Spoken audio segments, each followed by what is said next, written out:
السلام علیکم ورحمۃ اللہ وبرکاتہ۔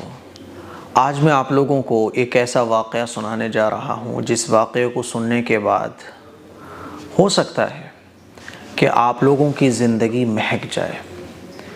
یہ واقعہ ایک نوجوان کا ہے جس کے بدن سے ہمیشہ خوشبو آیا کرتی تھی، اور ایسی شاندار خوشبو کہ جس کو خریدنا بڑے بڑے لوگوں کا کام بھی نہیں تھا۔ ایسی خوشبو اس کے بدن سے آتی تھی۔ کیوں آتی تھی اس کے بدن سے ایسی خوشبو؟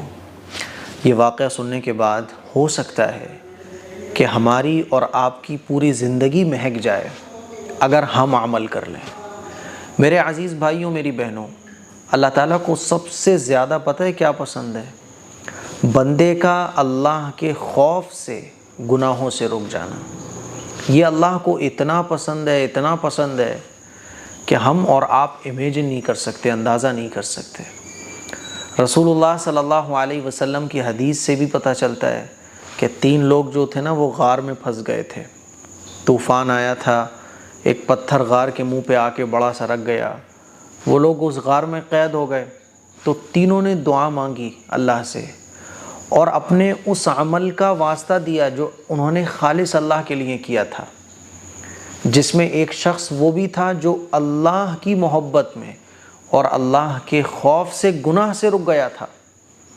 اس عمل کا اس نے واسطہ دیا، اللہ تعالیٰ نے غار کے منہ سے پتھر کو ہٹا دیا تھا۔ تو گناہوں سے بچنا اللہ کے خوف سے یہ بہت بڑا عمل ہے۔ یہ نوجوان جس کے بدن سے ہمیشہ خوشبو آیا کرتی تھی، اس کا واقعہ اصل میں یہ ہے کہ یہ نوجوان اپنے والد صاحب کے ساتھ ایک دکان پر بیٹھا کرتا تھا۔ اس کے والد صاحب کی ایک دکان تھی گھریلو سامان کی۔ ایک مرتبہ ایک عورت اس کی دکان پر آئی اور کچھ سامان اس نے لیے، اور اس کے والد سے یہ کہا کہ کچھ سامان اپنے بیٹے سے ہمارے گھر پہنچوا دو۔ بڑے گھر کی وہ عورت تھی، تو اس کے ابا نے اس کو وہ سامان لے کر بھیج دیا کہ لو ان کے ساتھ چلے جاؤ، سامان ان کے گھر پہنچا دو۔ یہ نوجوان جب اس گھر میں گیا تو اس خاتون نے سامان دے کے بھیجا کہ جاؤ اس کمرے میں رکھاؤ۔ جب یہ کمرے میں پہنچا تو کمرے کا دروازہ کھولا، سامان کو رکھا، تو اس نے دیکھا کہ مصہری پر ایک بڑے سے تخت پر ایک بڑی خوبصورت لڑکی بیٹھی ہوئی ہے، اور یہ نوجوان بھی بڑا خوبصورت تھا، بہت خوبصورت تھا، لیکن بہت عبادت گزار تھا۔ اس لڑکی نے جب اس کو دیکھا نا تو اس لڑکی کے دل میں میل آ گیا، اور اس لڑکی نے اس کو گناہ کی دعوت دی، تو اس نے انکار کیا۔ تو وہ لڑکی جو ہے نا سختی کرنے لگی، کہنے لگی اگر تم میرا کہا نہیں مانو گے تو میں تمہیں 2 منٹ میں اندر کروا دوں گی، اسی لیے میں جو کہہ رہی ہوں وہ کرو۔ اور اس نے اپنی خواہش پوری کرانے کے لیے اس لڑکے سے کہا۔ اب یہ لڑکا تو پھنس گیا۔ اچھا، اس کے دل میں گناہ کا ڈر تھا، یہ گناہ سے بچنا چاہتا تھا، وہ یہ زنا نہیں کرنا چاہتا تھا۔ تو اس وقت اس کے مائنڈ میں کچھ نہیں آیا۔ اس نے اس لڑکی سے کہا کہ اچھا مجھے ذرا واش روم جانا ہے، مجھے ذرا ٹوائلٹ جانا ہے، تو مجھے ذرا ٹوائلٹ بتا دو، میں ابھی آتا ہوں فارغ ہو کے۔ تو اس نے ٹوائلٹ کی طرف اشارہ کیا اور گھر کی نوکرانی سے کہا کہ ان کو ٹوائلٹ لے کر جاؤ۔ وہ لڑکا، وہ نوجوان ٹوائلٹ میں گیا، اور اسے پتا تھا کہ میں اگر ٹوائلٹ سے فارغ ہو کے پہنچا تو پھر وہ لڑکی مجھے گناہ کے لیے بلائے گی، مجھے گناہ کرنے کے لیے آمادہ کرے گی، اور میرے پاس بچنے کا کوئی چانس نہیں ہے۔ میں اللہ کی نافرمانی نہیں کرنا چاہتا، میں زنا جیسا بڑا گناہ جس سے ایمان انسان کا نکل جاتا ہے وہ نہیں کرنا چاہتا۔ اللہ کی اتنی بڑی نافرمانی میں کیسے کروں؟ لیکن بچوں بھی تو کیسے بچوں؟ کیونکہ وہ بڑے گھر کی لڑکی تھی۔ تو اس نے پھر کیا کیا آپ کو پتہ ہے؟ حیران رہ جاؤ گے آپ سن کر۔ اس نے وہیں پر جو نجاست پڑی ہوئی تھی ٹوائلٹ کے اندر، اس نجاست کو اپنے پورے بدن پر مل لیا، اور پورے بدن پر اس ناپاکی کو ملنے کے بعد وہ ٹوائلٹ سے باہر نکلا۔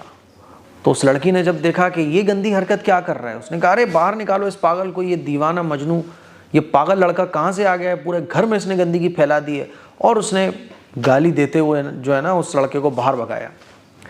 جو گھر کی نوکرانیاں تھیں انہوں نے اس لڑکے کو باہر بھگایا، بھاگو یہاں سے ایک طرف۔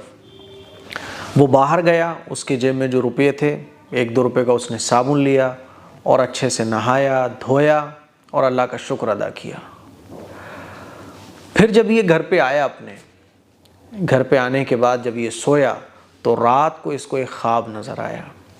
اس کو خواب کیا نظر آیا کہ کچھ فرشتے ہیں جو اس کو لے جا کر خوشبو سے نہلا رہے ہیں، بہت عمدہ خوشبو سے اس کو نہلا رہے ہیں خواب کے اندر۔ جب صبح کو یہ اٹھا، اس کا خواب پورا ہوا، اس کی آنکھ کھلی تو اس نے یہ محسوس کیا کہ اس کے اندر سے وہ خوشبو آ رہی ہے۔ اور یہ جن اللہ والوں کی مجلس میں جا کر بیٹھا تو وہاں جب یہ مجلس میں پہنچا تو جو اور مریدین تھے ان بزرگ کے، وہ اس کی طرف دیکھنے لگے کہ اتنی عمدہ خوشبو لگا کے یہ آیا ہوا ہے۔ تو اس نے کہا کہ بھئی کیسے دیکھ رہے ہو آپ لوگ مجھے؟ کہہ رہے اتنی عمدہ خوشبو کیسے لگا کر آئے ہو؟ تو ان اللہ والوں نے بھی پوچھا برے بھائی اتنی عمدہ خوشبو کیسے آ رہی ہے؟ کہ حضرت میری تو اتنی کوئی حیثیت نہیں کہ میں اتنی عمدہ خوشبو لگا سکوں۔ پھر اس لڑکے نے وہ پورا واقعہ اپنے شیخ کو بتایا، ان اللہ والوں کو بتایا کہ اصل میرے ساتھ کل یہ ہوا تھا اور ایسے ایسے مجھے خواب نظر آیا، تب سے یہ خوشبو آ رہی ہے۔ تو ان اللہ والوں نے کہا کہ یہ تمہارے اس عمل کی برکت سے اللہ تعالیٰ نے جو ناپاکی، جو گندگی تم نے اس گناہ سے بچنے کے لیے لگائی تھی، اللہ تعالیٰ نے تمہارے جسم کو معطر کر دیا۔ میرے عزیز بھائیوں، میری بہنوں، سوچو ذرا کہ گناہ سے بچنا اللہ کو کتنا پسند ہے۔ آج کل ہم کہتے ہیں نا ٹینشنز، پرابلمز، مشکلیں، لیکن گناہوں سے نہیں بچتے۔ یہ ساری کی ساری جو آ رہی ہیں نا، اسی گناہوں کی نحوست سے آ رہی ہیں۔ ہم تو گناہ کے موقع تلاش کرتے ہیں کہ ہمیں کسی لڑکی کو چھونے کا موقع ملے، کسی لڑکی کو دیکھنے کا موقع ملے، کسی لڑکی سے بات کرنے کا موقع ملے۔ میرے عزیز بھائیوں، میری بہنوں، زندگی کو اگر آپ معطر بنانا چاہتے ہو، مہکتا ہوا بنانا چاہتے ہو، دیکھو اس نوجوان سے کچھ سیکھو۔ یہ واقعہ سنانے کا مقصد صرف اور صرف یہ ہے کہ ہم اور آپ گناہوں سے کیسے بچ جائیں۔ اس کلپ کو شیئر کریں، دوسروں تک پہنچائیں۔ السلام علیکم ورحمۃ اللہ وبرکاتہ۔